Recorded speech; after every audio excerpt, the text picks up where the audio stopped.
Hello everyone সকলকে আমার YouTube channel নলেজমেন্ট টুকুতে স্বাগত। আজকে আমি এর ভিডিওয় তোমাদের হাই মাদ্রাসার টেস্ট পেপার জিওগ্রাফির 13 নম্বর সেট অর্থাৎ পেজ হচ্ছে 448 পেজের যতগুলো শর্ট কোশ্চেন আছে সমস্ত শর্ট কোশ্চেন অ্যান্সার নিয়ে আমি আজকের ভিডিও আলোচনা করব। তার আগে তোমাদের বলবো, চ্যানেল নতুন থাকলে চ্যানেলটিকে সাবস্ক্রাইব করে নিও, তার সাথে সাথে পাশে থাকা বেল আইকনটিও ক্লিক করে নিও, যেন নেক্সট ভিডিও দিলে তোমরা সেই ভিডিওটার নোটিফিকেশন সঙ্গে সঙ্গে পেয়ে যাও। ঠিক আছে, তাহলে শুরু করা যাক। বিভাগ কয়ের আমার প্রথমে ভুল হয়েছিল, আমি ভেবেছিলাম যে তোমাদের 12টা টোটাল সেট ছিল, কিন্তু না, আর 14টা টোটাল সেট আছে। ঠিক আছে, তো আজকে 13 নম্বর করছি, এই ভিডিও 13 নম্বর করছি। নেক্সট আমরা কিন্তু 14 নম্বর সেটটাও করে নেবো, গিয়ে ভূগোলের সম্পূর্ণ কমপ্লিট হয়ে যাবে। তাহলে আমার লাইফ সায়েন্স, ফিজিক্যাল সায়েন্স এবং জিওগ্রাফির সমস্ত শর্ট কোশ্চেনের অ্যান্সার কিন্তু টেস্ট পেপার থেকে কমপ্লিট করে দেওয়া। ঠিক আছে, 2 মার্কেরও কিছু কিছু করছি, আস্তে আস্তে সবই করব। তো তার জন্য চ্যানেলটিকে সাবস্ক্রাইব করে নিও এবং তার সাথে সাথে পাশে থাকা বেল আইকনটা ক্লিক করে নিও, যেন পরের ভিডিও দিলে তোমরা সেই ভিডিওটা নোটিফিকেশন সঙ্গে সঙ্গে পেয়ে যাও। ওকে, তাহলে শুরু করা যাক। প্রথমে হচ্ছে বিকল্পগুলির মধ্য থেকে সঠিক উত্তরটি নির্বাচন করে লেখো। এখানে দেখো, প্রথম কোশ্চেন বলেছে যে বিভিন্ন বিভিন্ন সঞ্চয়জাত ভূমিরূপ গঠিত হয় যে পদ্ধতিতে, বিভিন্ন সঞ্চয়জাত ভূমিরূপ গঠিত হয় যে পদ্ধতিতে, সেটা হচ্ছে আরোহণ পদ্ধতিতে।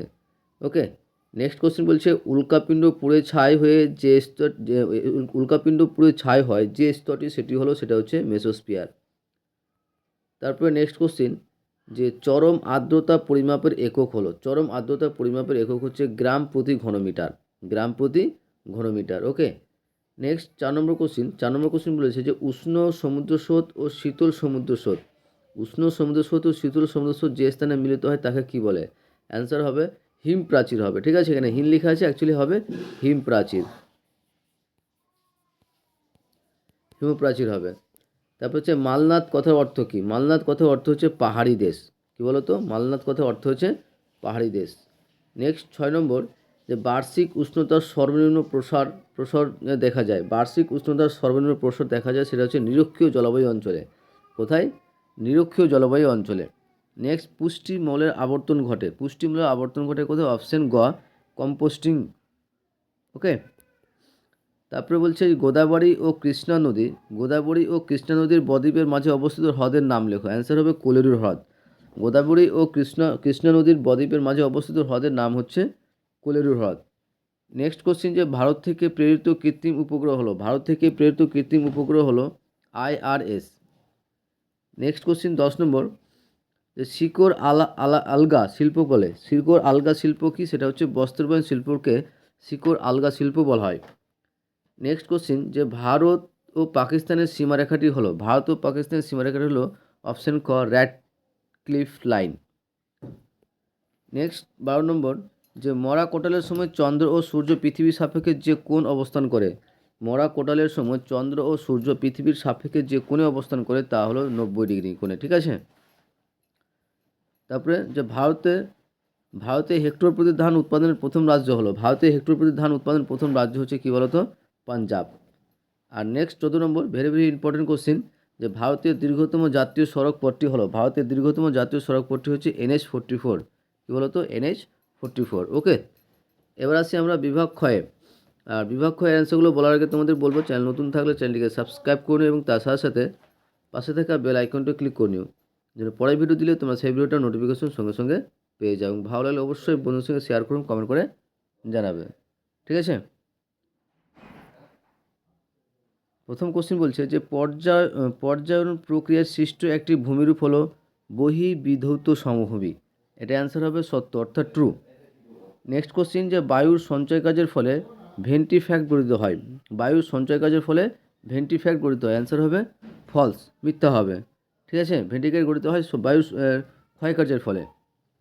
নেক্সট উপগ্রহ চিত্রে লাল বর্ণের রেখার সাহায্যে সড়কপথ বোঝানো হয়, অ্যান্সার হবে ফলস, মিথ্যা হবে। তারপরে অক্ষাংশের ভিত্তিতে হিমরেখার উচ্চতা পরিবর্তিত হয়ে থাকে, এটা কি হবে? সত্য হবে, ট্রু হবে। ঠিক আছে, নেক্সট বলছে পূর্ণিমা তিথিতে পৃথিবীর চাঁদ ও সূর্যের মাঝখানে থাকে, এটাও কি হবে? সত্য হবে। ওকে, তারপর বলছে লাদাখ একটি কেন্দ্রশাসিত অঞ্চল, এটাও ট্রু, অর্থাৎ সত্য। 7 নম্বর হচ্ছে জনঘনত্ব থেকে কোনো দেশের মোট জনসংখ্যা সম্পর্কে ধারণা লাভ করা যায়। জনঘনত্ব থেকে কোনো দেশের মোট জনসংখ্যা সম্পর্কে ধারণা লাভ করা যায়। এটা অ্যান্সারটা কী হবে? মিথ্যা হবে। ওকে, নেক্সট উপযুক্ত শব্দ বসিয়ে শূন্যস্থান পূরণ করো। উপযুক্ত শব্দ বসিয়ে শূন্যস্থান পূরণ করো। প্রথম বলেছে যে হিমবাহ পৃষ্ঠে তাড়াতাড়ি সমান্তরাল ফাটলগুলিকে ড্যাশ বলা হয়। অ্যান্সার হবে ক্রেভাস বলা হয়। কী বলো তো? ক্রেভাস বলা হয়। নেক্সট আকাশে মেঘাচ্ছন্নতার হিসাব ড্যাশ প্রকাশ করা হয়। অ্যান্সার হবে অক্টাস এককে। অক্টাস এককে প্রকাশ করা হয়। ঠিক আছে, অক্টাস এককে প্রকাশ করা, আকাশের মেঘাচ্ছন্নতার হিসাবটা অক্টাস এককে প্রকাশ করা হয়।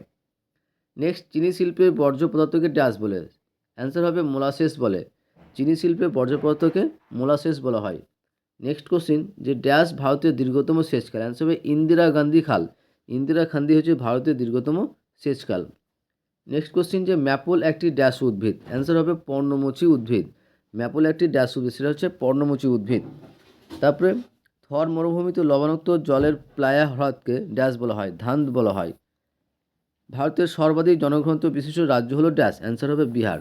বিহার হলো ভারতের সর্বাধিক জনঘনত্ব বিশিষ্ট রাজ্য। ওকে, তারপর বলছে একটি বা দুটি শব্দে উত্তর দাও। আর একটি বা দুটি শব্দে উত্তর দেওয়ার অ্যান্সারগুলো বলার আগে তোমাদের বলবো, চ্যানেল নতুন থাকলে চ্যানেলটিকে সাবস্ক্রাইব করে নিও এবং তার সাথে সাথে পাশে থাকা বেল আইকনটি ক্লিক করে নিও, যেন পরের ভিডিও দিলে তোমরা সেই ভিডিওটা নোটিফিকেশন সঙ্গে সঙ্গে পেয়ে যাও। ভালো লাগলে অবশ্যই বন্ধুদের সঙ্গে শেয়ার করবে, কমেন্ট করে জানাবে। ঠিক আছে, তো দুটি বা একটি শব্দের উত্তর আমি নিচে করেছি, দেখো। তার আগে আমি বাম স্তম্ভের সঙ্গে ডান স্তম্ভ মেলা সেটা দেখিয়ে দিচ্ছি। প্রথম যেটা আছে সেটা হচ্ছে 4 নম্বর, যে মগ্নচড়া হবে প্ল্যাংটন। আর কারেওয়া হচ্ছে জম্মু ও কাশ্মীর। ক্রান্তীয় ঘূর্ণবাদ টর্নেডো। আর দুন হচ্ছে হিমালয়। ওকে, এবার আমরা দুটি বা একটি শব্দে বাক্যে উত্তর দাও, সেটা আমরা করছি, যে একটি বা দুটি শব্দে উত্তর দাও। প্রথম কোশ্চিন দেখো, প্রথম কোশ্চিন বলেছে যে বহির্বিধৌত সমভূমি হিমবাহ সৃষ্ট নদীর দ্বারা বিচ্ছিন্ন হলে তাকে কি বলা হয়? বহির্বিধৌত সমভূমি হিমবাহ সৃষ্ট নদী দ্বারা বিচ্ছিন্ন হলে তাকে কী বলা হয়? অ্যান্সার হবে ভ্যালি ট্রেন বলা হয়। নেক্সট কোশ্চিন, যে দক্ষিণ ভারতের দীর্ঘতম নদীর নাম কি? দক্ষিণ ভারতের দীর্ঘতম নদীর নাম কি? অ্যান্সার হবে গোদাবরী। গোদাবরী হলো দক্ষিণ ভারতের দীর্ঘতম নদীর নাম। নেক্সট 3 নম্বর বলছে যে ভারতে কোন পদ্ধতিতে সর্বাধিক জলসেচ করা হয়? ভারতে কোন পদ্ধতিতে সর্বাধিক জলসেচ করা হয়? অ্যান্সার হবে কূপ ও নলকূপ পদ্ধতিতে। কূপ ও নলকূপ পদ্ধতিতে ভারতে সর্বাধিক জলসেচ করা হয়। তারপরে 4 নম্বর, যে উপগ্রহ চিত্রের ক্ষুদ্রতম এককে কি বলে? অ্যান্সার হবে পিক্সেল বলা হয়। উপগ্রহ চিত্রের ক্ষুদ্রতম এককে কি বলা হয়? পিক্সেল বলা হয়। নেক্সট, কোন স্রোতের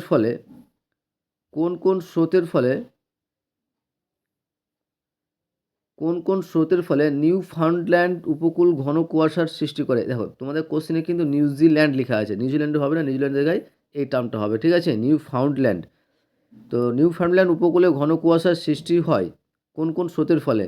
অ্যান্সার হবে উষ্ণ উপসাগর স্রোত ও শীতল ল্যাব্রাডোর স্রোত। ঠিক আছে, নেক্সট কোশ্চেন, যে প্লাস্টিক কোন ধরনের বর্জ্য? অ্যান্সার হবে জৈব অভঙ্গুর বর্জ্য। জৈব অভঙ্গুর বর্জ্য পদার্থটা কি? যেটা সহজেই মিটে না, ঠিক আছে, মাটির সঙ্গে মেশে না।